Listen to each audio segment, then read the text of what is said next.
Hello everyone, and welcome to today's assembly. Now, I wonder how many saints you know. Do you know any saints? Have you ever met any?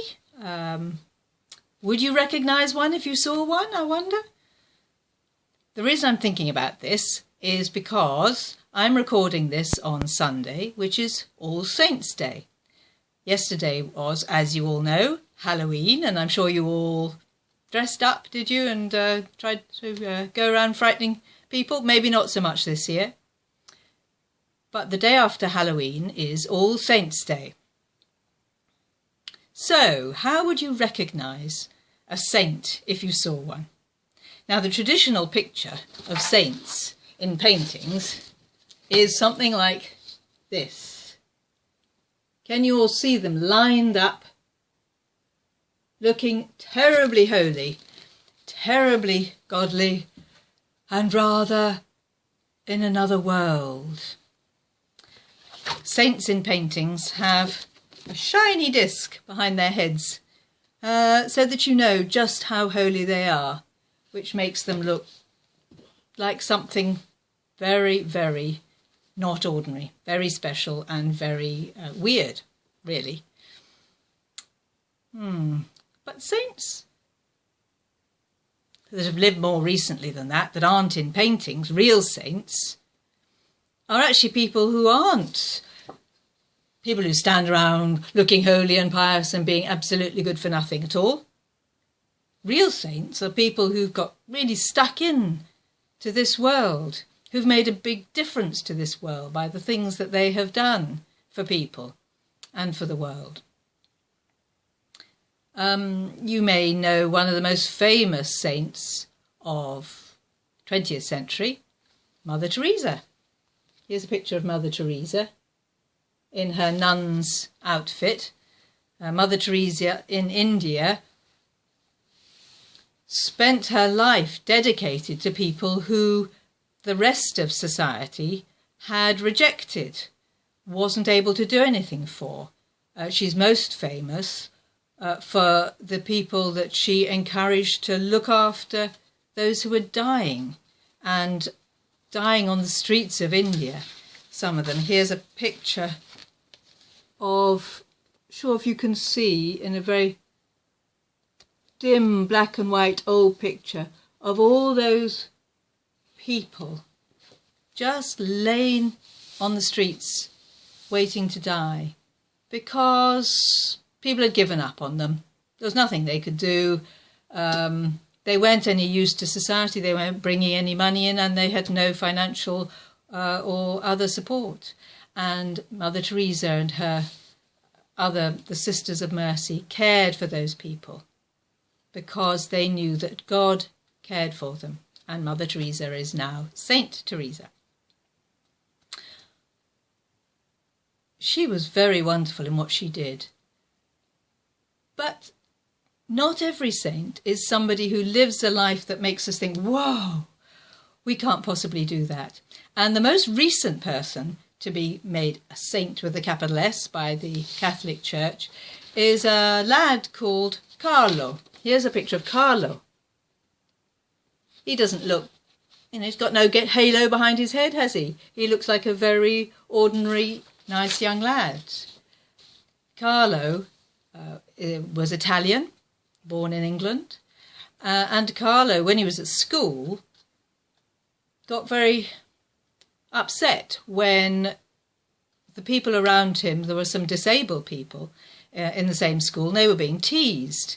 And he stood up for them, and he defended them, and he was their friend. He also looked after people who were homeless, and he did lots of good works for other people like that. As a normal boy, he was also a very cheerful boy. He was a boy who loved film, he loved his PlayStation, and he was a real computer geek. And Carlo, when he was a teenager, he got very seriously ill. And Carlo could have just turned in on himself and felt so sad that he was so ill and found himself unable to help other people. But no, he didn't do that. He thought, look, I'm really good at computing. I may not have many years left to live, but I want to use those to use my skills, my computing skills, to help other people to know about Jesus. Because Carlo was a great follower of Jesus. He loved him. And he made websites that were encouraging people in their faith and encouraging people to want to be a follower of Jesus. And so when, although Carlo died of his illness a few years ago, earlier this month, the church made him a saint because he had spent his entire short life dedicated to helping other people while being a very normal young man. And in fact, the Bible confirms that. The Bible tells us that all the people who are part of the community of followers of Jesus are saints. It talks about the communion of saints. Saints? All of us? You mean you and I? We could be saints. That would be Saint Sam, Saint Ben, Saint Gemma, Saint Joanna, Saint Gareth. You and I, we could be saints. That's rather weird, isn't it? If that's the case, then I wonder what you think we would be expected to be like if we could be saints, if potentially any of us was in this community of saints. What sort of behaviour, what sort of attitudes, what sort of person might we be called to be in that situation? Do we have to just go around sounding very holy all the time and having a shiny thing behind our heads? Clearly not. What do you think somebody who is in the community of saints might be expected to be like? Why don't you pause the video for a moment, have a little chat about it, and then start again and we'll see what we can think. Okay, I wonder if you had some ideas about what a saint nowadays might be expected to be like. I just had a few thoughts. One was they might be expected to be getting better all the time, trying to not do the things that hurt other people, whether it's a sharp, critical word or a rude comment or a sort of throwaway nastiness or ignoring somebody. But more, I was thinking about the things that a saint might be called to do. So think of Mother Teresa caring for the people who the rest of society had decided were no good, no use. Who would be those people in our society now, I wonder? I sometimes hear people being very rude about groups of people like travellers, asylum seekers, the homeless. People can decide that those people are no use or they're no good.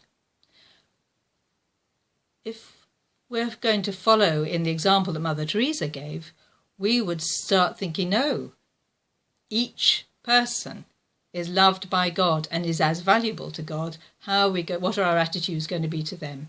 Or nearer to home, what about our attitudes to people in the classroom, in the playground, that somebody else might be teasing or saying, no, you can't be in my game, or whatever? We might be different if we're trying to be in the community of saints in our attitude to those sorts of people. And then think back to Carlo and how he used his skills to encourage people to have faith. we've all got skills, and we can just use our skills, to feel rather good about ourselves, and because we're enjoying them. That's all very good.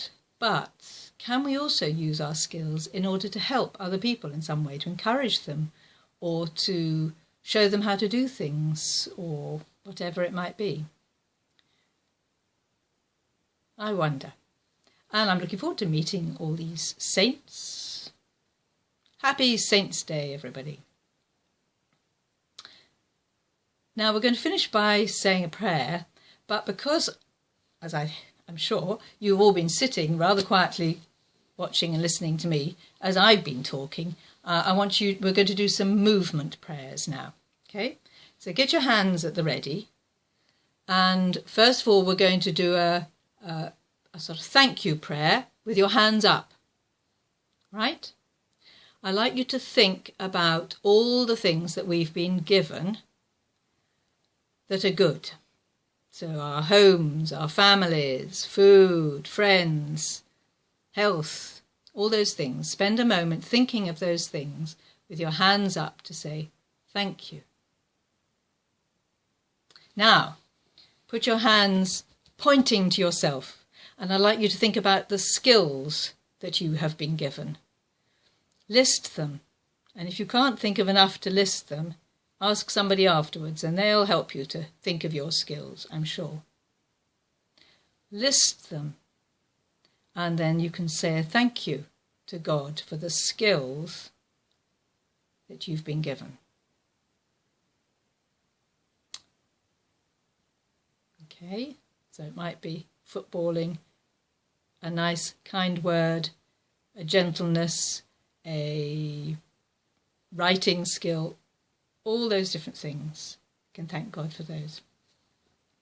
Right, next thing, I want you to put your hands out in front of you. And I'd like you to think about how you could use those skills that you've just listed in order to help someone else. What could you do for someone with those skills? Now, I'd like you to sit on your hands. So there's no chance of fiddling with them at all. And we're just going to have a moment of quietness to think about being still, listening to people, waiting patiently, talking to God. And let's ask him to help us to be still and to be listening people. And finally, put your hands in front of you, and we're going to say Amen with a clap. Amen. So be it. So that's the end of my assembly for you today, everybody. What I suggest you do, if you can, is finish off by singing a song. And I think the best one to sing for today, for All Saints' Day, is When the Saints Go Marching In. So I hope your teacher may be able to find that on a YouTube clip, and you can join in singing with gusto When the Saints Go Marching In. Look forward to seeing you soon, everybody. Bye then. Bye.